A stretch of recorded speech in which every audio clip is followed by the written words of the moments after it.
Magandang araw po. Ngayong araw na ito ay tuturuan ko kayo kung paano gamitin ang busted fluorescent lamp or pundidong ilaw gamit ang fluorescent booster. Alam naman po natin na ang fluorescent lamp ay may kamahalan. Siguro around 240 pesos ito. At humigit kumulang, 6 months lang ang itatagal niya kung araw-araw mong gagamitin. Gamit ang fluorescent booster, kaya nating pailawin muli ang pundidong fluorescent up to 1 to 2 years.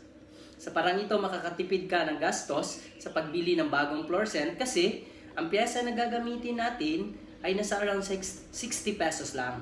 Tapos, yung pundidong ilaw, kagaya nito, ay pwede mo lang hingin sa kapitbahay mo. Okay guys, mag-umpisa na tayo. Ang booster pala na gagamitin natin ay may 6 na piyesa lamang. So, at sobrang dali lamang ng diagram. Tuturo ko sa inyo. Okay. Yung diagram ng normal na fluorescent is ganito. Yung live at saka neutral. Tapos may balas tayo dyan. Yan yung diagram ng balas. May fluorescent tayo dito. Dalawang paa sa magkabilang side. Tapos may starter. Yung diagram niya is ganito. Yung live is pupunta ng balas. Yung balas naman pupunta sa isang paa ng fluorescent. Yung neutral is pupunta sa isang paa ng fluorescent sa kabila. Tapos yung dalawang natitira is connected sa starter. Okay? Yan yung normal na diagram ng fluorescent. Pero sa gagawin nating booster, imomodified natin.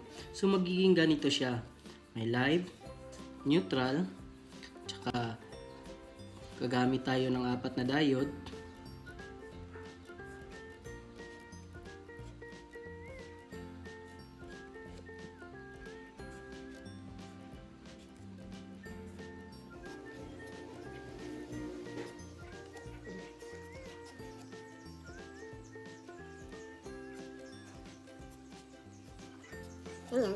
Tapos sa kabilang side ng diode, lalagyan natin siya ng metallized capacitor.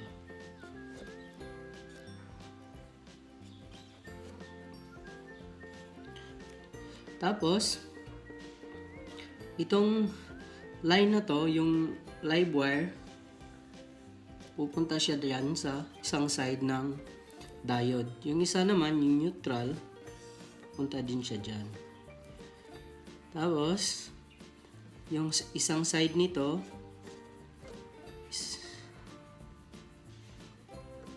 tapos sa isang side din nito. Itong side na to is pupunta siya sa balas. Tapos fluorescent. Yung fluorescent may dalawang paa yun sa magkabilang dulo. I-short mo lang yun. Pag short mo, connect mo dyan. Tapos yan na yung balas booster natin. So, yung balas booster, ito yung mga piyesa niya. Ito na diode. Yung mga piyesang ito, hindi ko binili. Galing ito sa mga lumang appliances namin, kinuha ko lang para magamit sa project natin. Tsaka itong fluorescent, makikita nyo, lumang-luma na yung fluorescent, may itim na siya dito. Yung black na side niya is pundido na. So yung kabila, hindi pa masyado, pero yung kabilang side niya is pundidong-pundido na. So, pwede natin siyang i-test. So sa kabila, yun, tumunog. Pero sa kabila, yun, hindi siya tumunog. So, ibig sabihin, walang continuity dito. Pundido yung kabilang side.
Okay, ito na yung kailangan natin.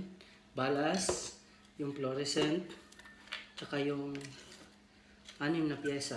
Soldering lead, yung plug, tsaka yung wire gagamitin natin. Okay.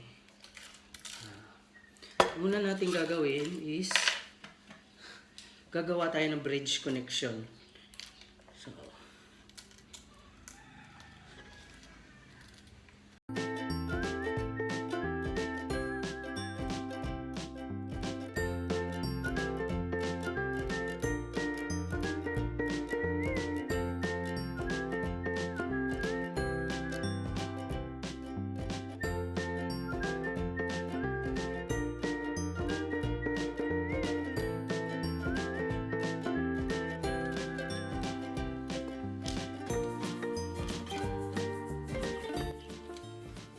So ito na yung bridge connection natin ng diode.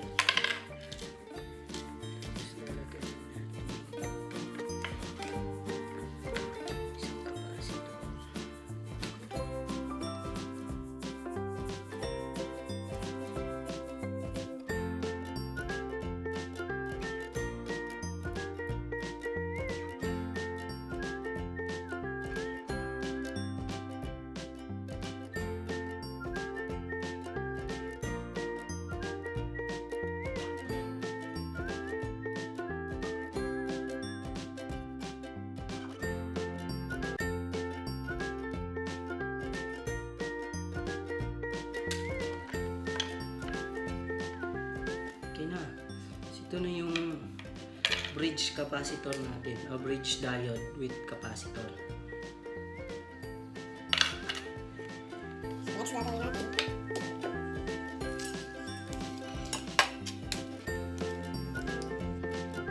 Kukuha ko ng dalawang wire.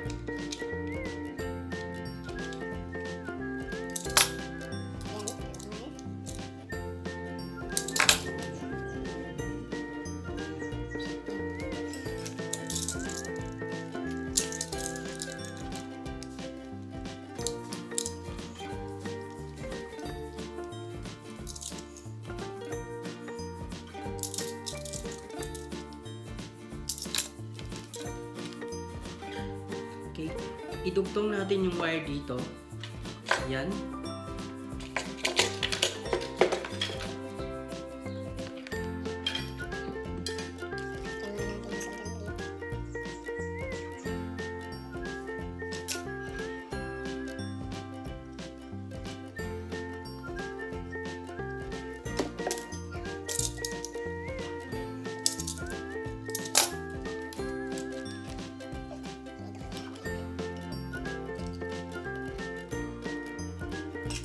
Short na siya.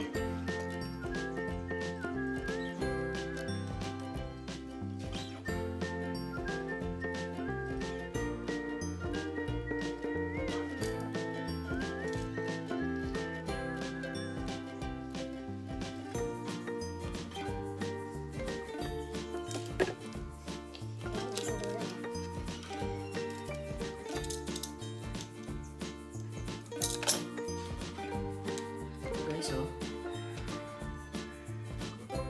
Short na siya.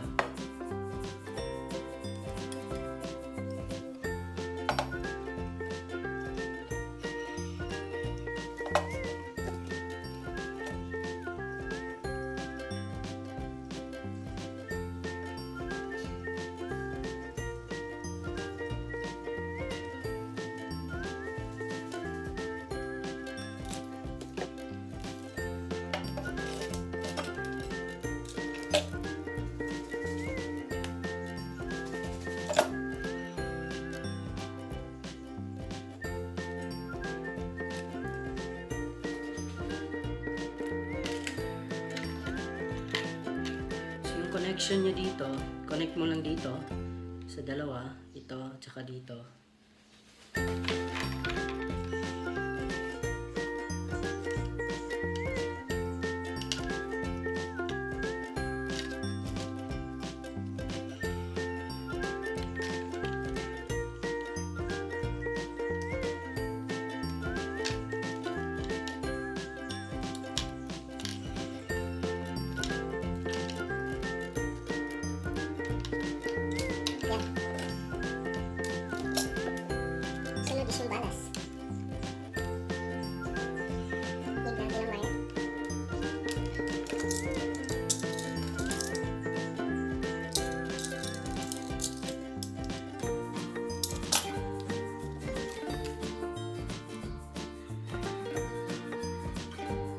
connect lang natin dito sa taas.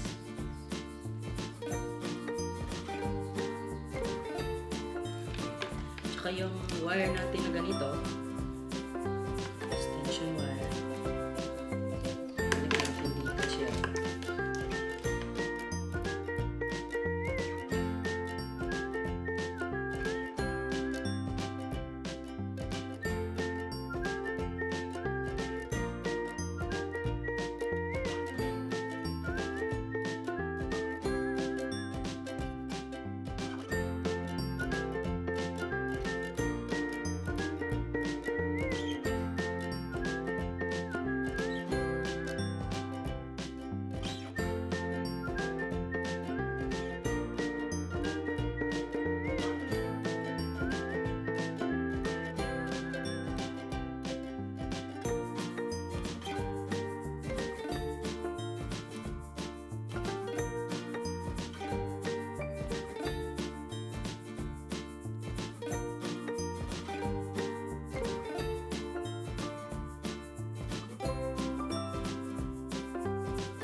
Okay, so ito na yung circuit niya guys. Ito yun, may 4 na diode, 2 capacitor, may isang balas, Pundidong fluorescent, ito yun, pundido siya, tsaka yung outlet, ay yung plug. So, tatry natin kung aandar ba siya. Okay, ito yung kuryente natin, source ng kuryente, ito yung plug. Okay, touch lang natin ng konti. Ayun, ilaw siya. Okay. Ayan guys, umiilaw na siya. Pundidong fluorescent lamp na pailaw natin. So ang lifespan nito is 1 to 2 years. So pag nasira na ulit siya, yung fluorescent niya, pag nasira ulit, manghingi na lang ulit kayo ng fluorescent sa mga kapitbahay nyo. Libre lang siya. At least nakatipid ka ng malaki. Okay guys, so kung nagustuhan nyo yung video ko, paki-like, subscribe, click notification bell para ma-update ko kayo sa mga bagong video nyo. Mag-comment na din kayo guys kung ano yung gusto nyong gagawin ko sa susunod. Okay, salamat!